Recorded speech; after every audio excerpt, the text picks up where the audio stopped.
Hello guys, welcome to my channel. Today in this video I'm going to show you how to fix an error, that is audio service not responding. So in order to fix this problem, first of all go ahead and update your sound device from device manager. So make a right click on the start menu, then click on device manager.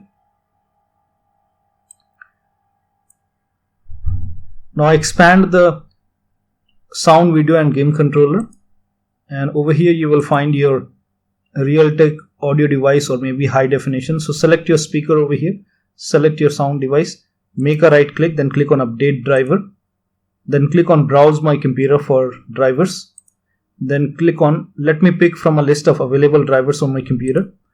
And then now over here, if high definition audio device is selected over here, then you go ahead and select Realtek and then click on next. Now if you see Realtek over here, you can go ahead and select high definition audio device and click on next. And once the installation is done, you go ahead and restart your computer and then check your sound. The next step is to start these services. So open services. So open the run box, make a right click on the start menu, click on run and type in services.msc and then click on OK to open services. Or you can simply type in services in Windows search box and then make a right click, then click on run as administrator and open services. Now I have to go ahead and start this program, that is Windows Audio. So find Windows Audio, make a double click on Windows Audio and make sure startup type is set to automatic, and if start is highlighted, click on start, then click on apply, OK.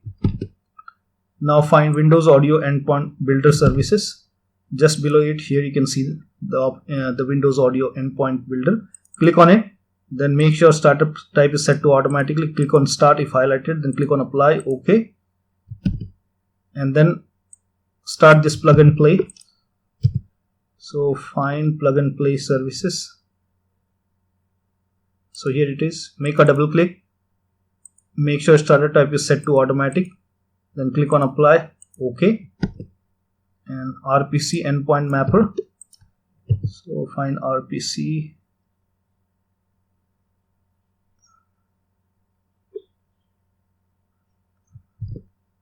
It's RPC Endpoint. So here it is, RPC Endpoint Mapper. Make a double click, and here you can simply, here you can see in my case it's running in automatic. So make a right click, and if you see the start highlighted over here, click on start. So make a right click, click on start or restart, whatever option you see, and then find remote procedure call. So here you can see remote procedure call. So make sure that this is running. So if it's not running, make a right click, then click on start and then find DCOM server process launcher. Here it is, and this is also running. So make sure this is running. If not, you can make a right click, then click on start. And then you can go ahead and try to start your computer, restart your computer, and then try to check your sound. The next step is to run this command.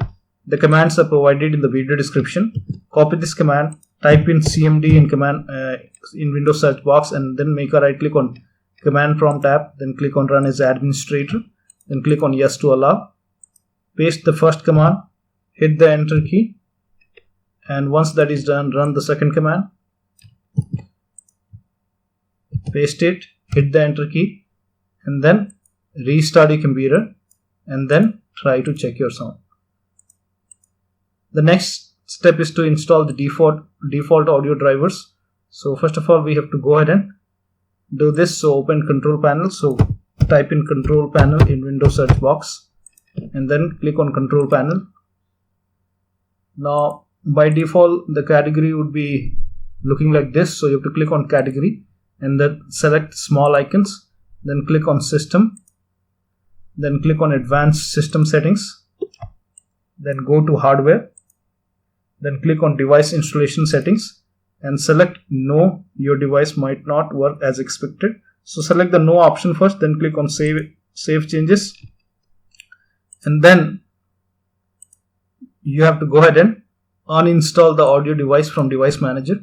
So make a right click on the start menu, open device manager, and then go to sound, video and game controllers. then make a right click on your audio device, then click on uninstall device, and then click on uninstall. And once the uninstall is done, so do not restart now, click on no, and in the action you can go ahead and click on scan for hardware changes. Click on scan for hardware changes, and you can go ahead and check the sound, but still you don't see the sound, you don't hear the sound. If it's not working, you can go ahead and restart your computer and then check your sound. Now if this step does not resolve the problem, then you can go back to the advanced system settings. So click on advanced system setting, and then you go ahead and click on device installation settings and then change it back to yes. If this is not resolving the problem, then you can revert back to yes and then click on save changes. Now still you are facing the problem, you can go ahead and perform system restore. To perform system restore, you can just type in system restore in Windows search box and then click on create a restore point. Click on system restore, then select the option we say choose a different restore point, and then click on next and select the restore point. Select the date and time on which date you were not facing the problem. Suppose you started facing the audio problem from today, then you go ahead and select the date for yesterday or day before yesterday. So make sure that you're selecting the date and time on which date you were not facing the problem, and then click on next, and then you can click on finish, and this will restore your computer. And after that you can go ahead and check your sound. Now if nothing is working, then you can go ahead and do a clean installation if you Windows 10 from USB flash drive. So first of all, you have to go ahead and create a bootable media. For that you go to Microsoft website. So just type in media creation tool in Google search, go to Microsoft website and then click on download tool now, and then run this tool. Then you will see this screen. So agree to the terms, then click on accept and select the second option which says create an installation media, and then click on next, and then select your Windows. By default it is selected, so click on next. Select USB flash drive and make sure your USB flash drive is connected to your computer, and make sure your USB flash drive is empty. So it should be at least 8 gigabytes. So make sure this is connected and make sure your USB flash drive is empty. Then click on next. It will tell you to select your USB flash drive. Right now I have not connected any flash drive, so connect your flash drive. It will detect your flash drive, select your flash drive, then click on next, and it will start downloading your Windows 10 to the flash drive, and that will make it bootable. And once that is done, click on finish, and then you connect the USB flash drive to the computer and then start your computer, and then keep on tapping F12. This is for Dell computer. For different computer there might be different function key to go to the boot option.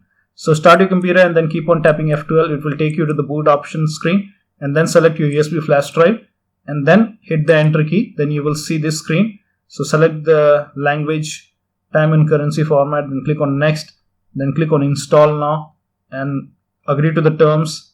Then select the custom option over here, and then you will see different partition. So you have to go ahead and delete all the partition. Now before you delete the partition, let me inform you, if you do a clean installation of Windows 10, it will result in data loss. So whatever data you have on the computer will be lost. So just make sure that you create a backup so that you don't lose any data on the computer. And once you create a backup, after that you can go ahead with the clean installation, because that will go ahead and remove everything from your computer. So delete all the partitions selected, then click on delete, and whatever partition you can go ahead and delete it. And once you delete all the partition, you will be left with unallocated space. You have to go ahead and select this drive and then click on next, and then it will start installing the Windows 10, and then you can go ahead and set up your computer, and then that should go ahead and fix the problem. So one of the steps should definitely help you to get rid of this error. So that will be all. Thank you so much for your time, and please like this video and subscribe to my channel.